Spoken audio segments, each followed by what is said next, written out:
राधे राधे। आज फिर हम आप सभी के सामने आए हैं एक और नया घर गृहस्थी से रिलेट करता हुआ टॉपिक क्या है कि जैसे हमारे नॉर्मल मध्यम वर्गीय परिवार में ये देखा जाता है। मैंने तो बहुत ऑब्जर्व किया है कि मानो कोई लड़की बच्ची पढ़ना चाहती है, कामयाब होना चाहती है और अधिक उच्च शिक्षा ग्रहण करना चाहती है, लेकिन माँ बाप को एक फ़िक्र होती है कि टाइम से उसकी शादी कर दी जाए। उनका सोचना भी सही है, हर माँ बाप को अपने बच्चे के प्रति चिंता होती है और वो चाहता है कि टाइम से समय से सारे क्रियाकलाप वैवाहिक या अन्य जो उनकी उत्तरदायित्व है वो पूरी होनी चाहिए।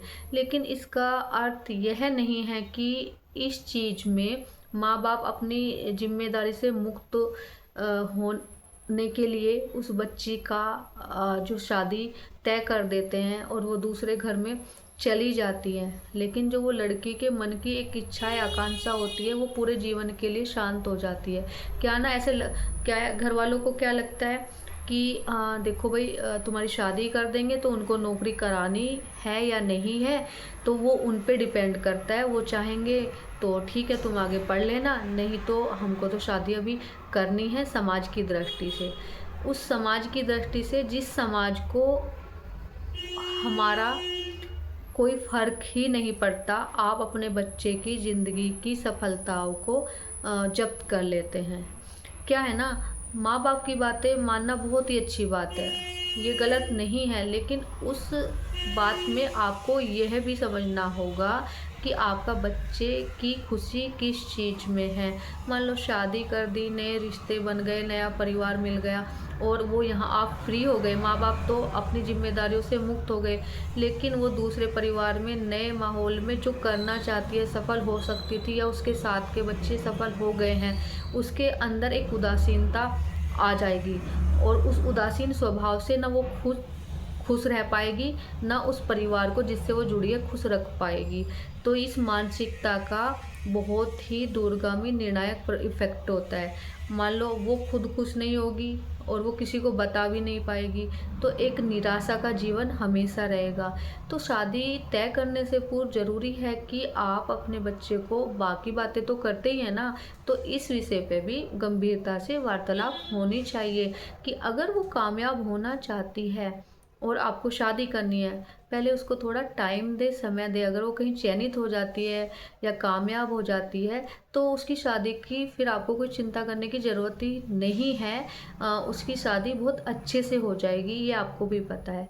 मतलब कि शिक्षा और विवाह में अगर चयन करना हो तो पहले शिक्षा और सफलता में करें, उसके बाद शादी विवाह में करें। शादी होने के बाद ऐसे लगता है कि उनको जो कराना होगा वो अपने हिसाब से करा लेंगे, लेकिन कहना तो ठीक है लेकिन उतना करना आसान नहीं है। जब दूसरे घर में वो जिम्मेदारियों से बंध जाती है ना, तो एक स्टे हो जाता है, रुकावट आ जाती है, एक बाधा हो जाती है कि अब वो क्या करे, गृहस्थी संभाले, पति को संभाले, घर की जिम्मेदारियां संभाले या अभी पढ़ाई शिक्षा की ओर ध्यान दे। और वो दो नाव में पैर रख लेती है, दो नाव में मतलब एक जिम्मेदारी घर गृहस्थी की और दूसरी शिक्षा और सफलता की। और उसी अंतर्ध्वंस में जब हम दो नाव में पैर रखेंगे तो सफल होने के चांस खत्म हो जाते हैं, क्योंकि नाव एक ही होनी चाहिए जिसमें हम पूरी तरह से पूर्ण समर्पण के साथ आगे बढ़े तो सफलता सुनिश्चित होती है। लेकिन जब हम दोनों तरफ अपना ध्यान कंसंट्रेट करेंगे तो हम कहीं भी अच्छी तरह से वो ध्यान नहीं दे पाएंगे, ना गृहस्थी हमारी अच्छे से चलेगी और ना ही हमारी शिक्षा और तैयारी। क्योंकि ससुराल में जाने के बाद चाहे कितना भी अच्छा परिवार मिल जाए, लेकिन एक बहू की जो जिम्मेदारी होती है ना, उसका जो निर्वहन करना होता है, उसको समय की आवश्यकता होती है, चाहे कोई भी हो। और सबसे बड़ी बात यह है कि सभी को काम बहुत प्रिय होता है। अगर आप किसी भी घर, अपने घर में भी रहते हैं ना, और आप कुछ दिन कुछ मत करो तो वहाँ भी आपको कुछ ना कुछ सुनने को मिलता है, और ससुराल में ना करो तो आपको तो पता नहीं, लेकिन मैं इस चीज़ को बहुत अच्छे से जानती हूँ कि ये बहुत मुश्किल कार्य हो जाएगा, ये बहुत मुश्किल हो जाता है। फिर वो लड़की उस अंतर्ध्वंस से कैसे निकले। अगर अपने घर में कुछ बताए तो फिर ये होता है कि माँ बाप को कष्ट होगा, है ना? क्योंकि लड़कियां समझदार होती हैं, कुछ भी चीज़ें अपने घर या उसमें जो समझदार होगी वो बताएगी नहीं खुल के। और अगर ससुराल में इस चीज़ को लेके बातें करती हैं तो उसमें भी वो हिचकती है, क्योंकि वो इतना उन सब से फ़ैमिलियर नहीं है, उतनी सुनिश्चित नहीं है कि इस चीज़ का क्या इफ़ेक्ट होगा। ऐसा कहने के लिए वो सोचती है और कई बार नहीं कह पाती है अपने अंतर्मन की बात। तो उसकी जो मन की अंदर की जो अंतर्गामी जो विचार होते हैं वो उसके अंदर ही अंदर रहने लगते हैं, और कहीं न कहीं उसके जीवन में एक निराशा का जन्म होता है जो उसको खुद को नहीं पता चलता, और वो निराशा ही धीरे-धीरे चलते हुए उसके पति के व्यवहार में आने लगता है, आगे आने वाले बच्चों में आने लगता है, और वो अपने जीवन में मतलब चाहते हुए भी वो एक कमी, चाहे उसका परिवार बहुत अच्छा है, सब कुछ अच्छे से चल रहा है, लेकिन वो जो एक असफलता की जो कुंजी उसके हाथ लगती है कि भई मैं असफल हूँ, मेरे साथ के कामयाब हो, मैं कामयाब हो सकती थी। तो ये चीज़ें वो अपने मन से नहीं निकाल सकती, और इसी के कारण धीरे-धीरे करके वो मानसिक विकारों से ग्रस्त भी हो सकती है। अब इसमें ये कितना निर्णायक है बताइए?